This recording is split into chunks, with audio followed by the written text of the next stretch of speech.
Subscribe करें अपने YouTube channel लानामोट medicine को और बेल आइकन दबाएं लेटेस्ट नोटिफिकेशन पाने के लिए। वेलकम फ्रेंड्स, सुस्वागतम दोस्तों।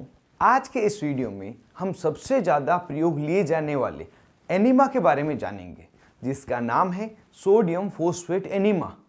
एनीमा के नाम से तो आप ये जान ही गए हैं कि यह एक प्रकार की मेडिसिन की प्रिपरेशन है जिसको कॉन्स्टिपेशन, कब्ज को ठीक करने के लिए प्रयोग लिया जाता है।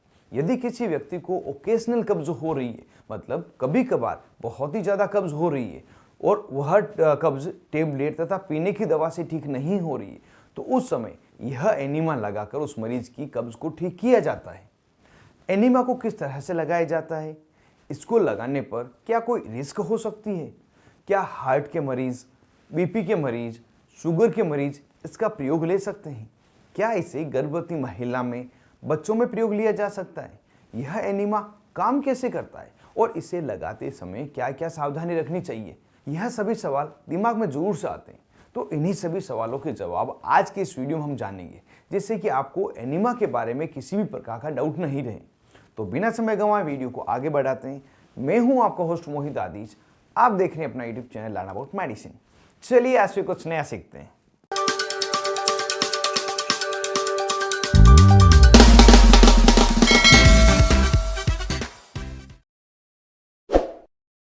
हेलो फ्रेंड्स, नमस्ते दोस्तों। सोडियम फॉस्फेट एनीमा, जिसे हम सोडियम फॉस्फेट मोनोबेसिक एनीमा तथा बाइफेसिक एनीमा के नाम से भी जानते हैं, यह कुछ इस प्रकार की पैकिंग में अवेलेबल है जो किसी भी मेडिकल स्टोर पर आपको आसानी से मिल जाता है। और यह एनीमा लगभग 50 रुपये की प्राइस में आपको मिल जाएगा। यह एनीमा काम कैसे करता है यदि यह बात करें, तो यह एनीमा हमारे इंटेस्टाइन में पानी की मात्रा को बढ़ाता है और स्टूल को सॉफ्ट करता है। साथ ही इंटेस्टाइन के मसल्स को एक्टिव करता है, जिससे कि स्टूल को बाहर धकेलने में आसानी हो। इस तरह से कार्य करता है। अब यदि जाने इसे कब लगाया जाता है, तो जैसा शुरुआत में हमने जाना था कि यदि किसी व्यक्ति को कॉन्स्टिपेशन, कब्ज हुई हो, तो कब्ज से निजात पाने के लिए यह एनीमा व्यक्ति को लगाया जाता है। कब्ज कई बार इतनी अधिक हो जाती है कि व्यक्ति को 3 दिन या 5 दिन तक स्टूल पास नहीं होता, तो उस समय तुरंत ही कब्ज से छुटकारा पाने के लिए यह एनीमा दिया जाता है। इसके अलावा कुछ मेडिकल इन्वेस्टिगेशन में भी इस एनीमा का प्रयोग किया जाता है। जैसे यदि किसी व्यक्ति के रेक्टम को स्कैन करना हो या किसी प्रकार का ऑपरेशन करना हो, जैसे पाइल्स का ऑपरेशन, फिशर का ऑपरेशन, तो उससे पहले रेक्टम को खाली करने के लिए यह एनीमा डॉक्टर द्वारा दिया जाता है। इसे किस तरह से लगाया जाता है, अगर यह बात करें तो मरीज पिक्चर में बताए गए पोस्चर में लेटें। इसमें बाईं तरफ करवट लें और दाएं घुटने को चेस्ट की तरफ उठाएं। अब जो एनीमा का पाइप है, इसके ऊपर लगी हुई पैकिंग को खोलें और एनीमा की थोड़ी सी दवाई लेकर हल्की सी एनएस के रिंग के ऊपर तथा पाइप के ऊपर लगाएं, जिससे कि लुब्रिकेशन हो सके, हल्की चिकनाइट आ जाए, जिससे कि लगाते समय दर्द या जलन नहीं हो। अब जो एनीमा का पाइप है, इसके लिए सबसे बड़ा कन्फ्यूजन रहता है कि कितना पाइप इंसर्ट करना है, अंदर डालना है। तो इस पाइप को पूरा ही एनएस के अंदर इंसर्ट करना होता है। उस समय यह ध्यान रखा जाता है कि पाइप से मरीज को किसी प्रकार की खरोच नहीं आए, चोट नहीं लग जाए, इसलिए सावधानी पूर्वक इसे इंसर्ट किया जाता है। इंसर्ट करने के बाद में जो पाउच है, यह बोतल है, इसमें जो दवा है, इसे पूरा ही मलाशय में डाल देना चाहिए। जब पूरी दवा मलाशय में चली जाएगी तो इस पाइप को बाहर निकाल लें और मरीज को सीधे पोस्चर में 3 से 5 मिनट लेटने के लिए कहें। अब जब मरीज को मल त्यागने की इच्छा हो तो तुरंत ही उसे मल त्यागने के लिए भेज दिया जाता है।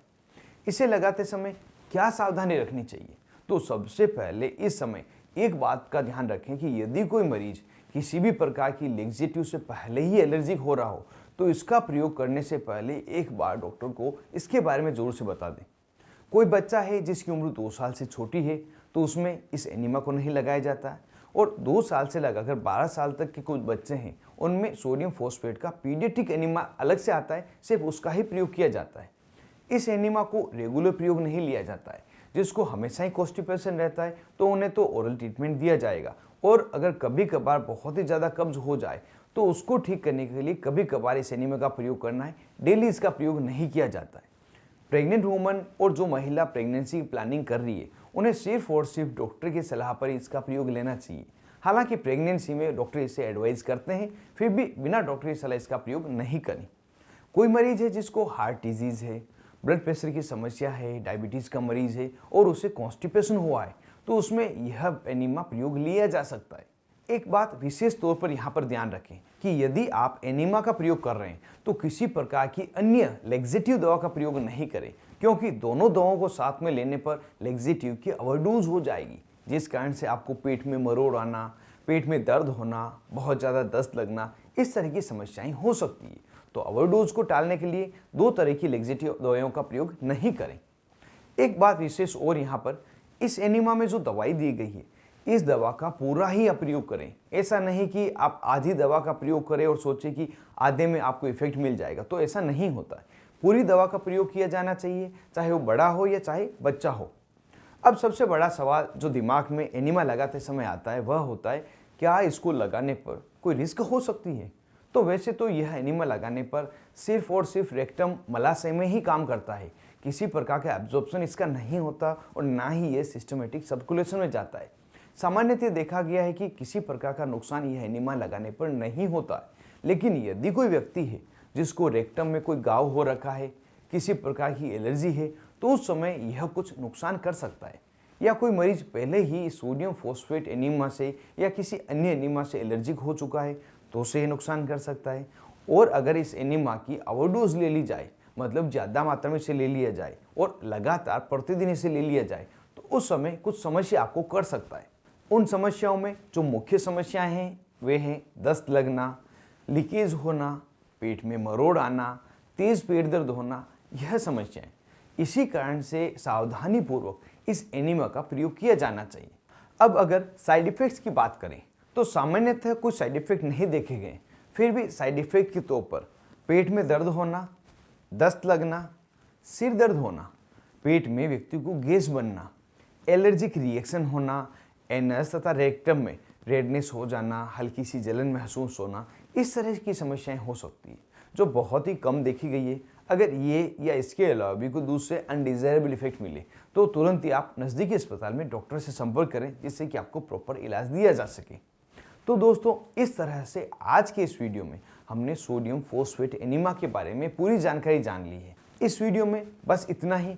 मिलते हैं किसी नए वीडियो में नई दवा नए टॉपिक के साथ में। तब तक के लिए स्वस्थ रहें और मस्त रहें।